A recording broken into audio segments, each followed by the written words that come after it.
देखिए, यह आंदोलन जो है सबसे बड़ा पॉजिटिविटी इस चीज़ को मानिए कि सबसे शांतिपूर्वक आंदोलन चल रहा है। हम लोग ये 10 महीना होने जा रहा है आंदोलन का। आज 278 दिन हुआ आंदोलन का। यहाँ हमारे पार्टी के बड़े नेता राहुल गांधी, प्रियंका गांधी, वेणुगोपाल जी, सारे पंजाब के सांसद, सभी बड़े बड़े नेता आए। सभी लोग यहाँ किसान के हक में बैठे हुए हैं कि सरकार का जो यह काला कानून है उसे वापस ले सरकार और किसानों के साथ न्याय करे। मोदी जी 2014 में घोषणा किए थे कि हम किसानों का आय को दोगुना करेंगे, लेकिन उसके बिल्कुल विपरीत शुरू काम कर दिए कि किसानों से बिना राय लिए, बिना विपक्ष से चर्चा किए जबरदस्ती ये बिल को थोप दिया गया। सदन में चर्चा तक नहीं हुआ। कांग्रेस पार्टी शुरू से लोकसभा से लेकर सड़क तक, आज ये संसद जंतर मंतर पे संसद रात को सोते हैं, ना लाइट की सुविधा है, ना मच्छर का वही परेशानी है, बरसात है, धूपा है। इस परिस्थिति में संसद यहाँ बैठते हैं, इसलिए बैठते हैं कि किसानों के हक में खड़ा है कि किसानों के साथ जो है सरकार जो है दमनकारी नीति के तहत जबरदस्ती उद्योगपतियों के दबाव में काला कानून को थोपा गया है। हम लोग कह रहे हैं कि इस कानून को वापस लीजिए और किसान के साथ चर्चा कीजिए, कांग्रेस नेताओं के साथ, विपक्ष के साथ चर्चा कीजिए और मान सम्मान के साथ किसानों को न्याय कीजिए, समझौता कीजिए। यह कानून जो है सिर्फ किसान के ही हित के लिए घातक नहीं है, देश के आम जनता के लिए घातक है। जो यह काला कानून है उसके तहत आम आदमी को 100 रुपये, जब ये उद्योगपतियों के भंडार में गेहूं चला जाएगा, चावल चला जाएगा, तो 100 रुपये केजी खरीदने पर मजबूर होगा आम आदमी। आज किसी को लेकिन राकेश जी, बीजेपी कहती है हमने वो कानून जो बनाए हैं किसानों के हित में बनाए हैं और हम उसको वापस नहीं लेंगे। किसान बिल के अलावा बेटी पढ़ाओ बेटी बचाओ का जो नारा है उसके सरासर देश में धज्जियां उड़ाई जा रही है। एक करीब 1.5 महीने के अंदर राजधानी दिल्ली के अंदर तीन रेप होना, इसमें क्या कहना चाहते हैं आप सेंट्रल गवर्नमेंट और राज्य सरकार के बारे में? किसान आंदोलन के विषय में पहला आपका जो सवाल था, इस पर हम आपको जवाब देना चाहते हैं कि अगर यह किसान कानून जो है किसानों के हक में होता तो ये चारों तरफ बॉर्डर पे सभी जगह किसान सड़कों पे नहीं लड़ते। इसका यह सीधा प्रमाण है कि यह कानून जो है उद्योगपतियों के पक्ष में है, किसानों के पक्ष में नहीं है। यह जो है यह काला कानून है, इसलिए सरकार तुरंत वापस ले। दूसरी रही जो बलात्कार का, यह दिल्ली केंद्र सरकार के अधीन है, गृह मंत्रालय के अधीन है। सारे देश में जहां बीजेपी शासित उत्तर प्रदेश में देख लीजिए, जो भी रेप का केस हुआ, घटनाएं घटी, उस पर कई भाजपा के नेता, विधायक, मंत्री फंसे।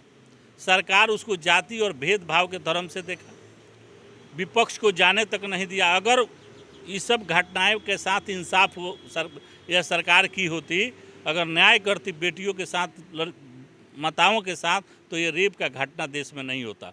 आज दिल्ली गृह मंत्रालय के अधीन है, 2 बलात्कार का घटना सामने आया। उसने आपने कहा कि ये दलित है, ये अति पिछड़ा है, ये जातीय समीकरण में बांट के सरकार देखती है। आज जो राबिया वाला मामला सामने आया है, यह एसडीएम ऑफिस, इसमें केंद्र राज्य सरकार के अधिकारी और अगर उस लड़की के राबिया के परिवार की बात को सुनिए तो दिल्ली पुलिस दोनों मिल के इस मामले को रफा दफा करी। अगर इस मामले को ईमानदारी पूर्वक गृह मंत्री हाई कोर्ट के सिटिंग जज से जांच कराएं तो ये बहुत बड़ा भ्रष्टाचार और किसी षड्यंत्र की तरह हत्या साबित होगा। लेकिन सरकार जो है गृह मंत्रालय, दिल्ली पुलिस और कुछ लोग मिलकर इस मामला को रफा दफा करना चाहते हैं, दबाना चाहते हैं। ये बहुत बड़ा दुर्भाग्यपूर्ण है और रेप तभी रुकेगा जब सरकार भेदभाव करना बंद कर देगी। जाति पार्टी हिसाब से देखना, रेप का अपराधी चाहे कोई भी हो, उसको सज़ा 30 दिन के अंदर में प्रोविज़न होना चाहिए कि उसको 30 दिन के अंदर में हमको कड़ी से कड़ी सज़ा देना हो, चाहे किसी स्टेट का हो या केंद्र सरकार को हो। रेप के मामले में हम किसी मर्सी के आधार पर नहीं देख सकते हैं। अभी कल बिहार में एक 6 साल के बच्ची के साथ रेप का मामला सामने आया है।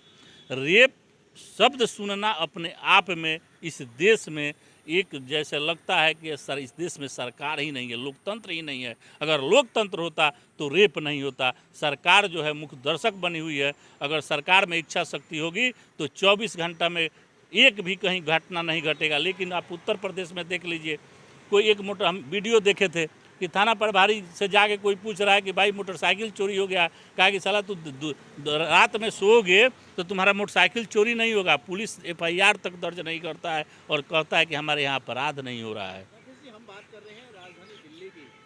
पहला रेप होता है दिल्ली कैंट में, दूसरा होता है जमुना पार्क की त्रिलोकपुरी में, और तीसरा एक रेप केस हुआ है दिल्ली के संगम विहार में, जो कि राबिया के साथ बड़ी बेरहमी से उसके साथ रेप किया गया, उसके बाद उसकी हत्या कर दी।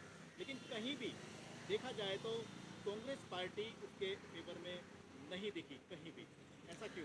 कांग्रेस पार्टी हर अपराध, वो चाहे रेप का मामला हो, भ्रष्टाचार के मामला हो, चाहे जो भी मामला हो, उसके साथ जो गलत है उसके साथ खड़ा रहती है। यह रेप के मामला जो दोनों घटा, उसके साथ दोनों कांग्रेस पार्टी सत्य जांच कराने का और सज़ा दिलवाने के पक्षधर है। उसमें भी हम लोग ने पोस्टर किया था। राबिया वाले मामले का भी हम लोग कह रहे हैं कि इसमें SDM ऑफिस और गृह मंत्रालय, इसमें अमित शाह से आग्रह है, प्रधानमंत्री, क्योंकि दिल्ली देश है, दिल्ली से पूरे विश्व में मैसेज जाता है। अगर दिल्ली में बलात्कार हो रहा है तो इससे प्रधानमंत्री और गृह मंत्री को शर्म नहीं आ रहा है कि भाई दिल्ली में अगर ये अपराध बलात्कार हुआ है तो इसका सत्य देश के सामने आए और इसका जांच कराए और CBI से इसकी जांच कराएं कि इसका मामला सत्य क्या है, रेप हुआ है कि हत्या हुआ है कि क्या मामला है, इसका ये सत्य देश के सामने आना चाहिए। राकेश जी, के आखिरी सवाल आपसे है, जैसे जैसे सरकारें हमारी रेप को लेकर कानून सख्त करती जा रही है, लेकिन ये रेप की जो घटनाएं हैं और ज़्यादा बढ़ रही हैं, ऐसा क्यों हो रहा है? हमने कानून बना दिया लेकिन कानून का पालन नहीं कर रहा है प्रशासन और न्यायपालिका। हमको एक टाइम लाइन निर्धारित करना पड़ेगा, और चाहे वो कोई हाई प्रोफाइल मामला हो, कोई नेता हो, चाहे कोई बड़े आदमी हो, हम रेप के मामले को जब तक सिर्फ एक रेपिस्ट के रूप में जब तक हम सज़ा का प्रावधान सुनिश्चित नहीं करेंगे तब तक जो है रेप से लोगों को भय नहीं होगा। रेप में जब हम किसी पार्टी विशेष का समर्थन करने लगेंगे, रेपिस्ट को हम मदद करने लगेंगे, तब तक रेप नहीं रुकेगा। रेप के मामले में हम सिर्फ एक देखेंगे उस गुनाहगार को एक रेपिस्ट के रूप में, तभी जो है रेप पर नियंत्रण हो सकता है। और अमित शाह और प्रधानमंत्री से आग्रह है कि रेप पर सख्त से सख्त सज़ा का प्रावधान टाइम सिस्टम निर्धारित करें और उसमें भेदभाव से न देखें कि ये भाजपा का कार्यकर्ता है कि यह किसी जाति धर्म से जुड़ा हुआ आदमी है। सेंगर के साथ पूरी भाजपा सरकार खड़ी हो गई थी। रेपिस्ट का जब मनोबल बढ़ेगा तो रेप तो होगा ही। इसलिए सरकार जो है भेदभाव बंद करे और रेपिस्टों को एक ही सिस्टम है कि हम उसको एक नज़र से देखें कि वो रेपिस्ट है और उसमें हम कड़ी से कड़ी सज़ा का प्रावधान करें।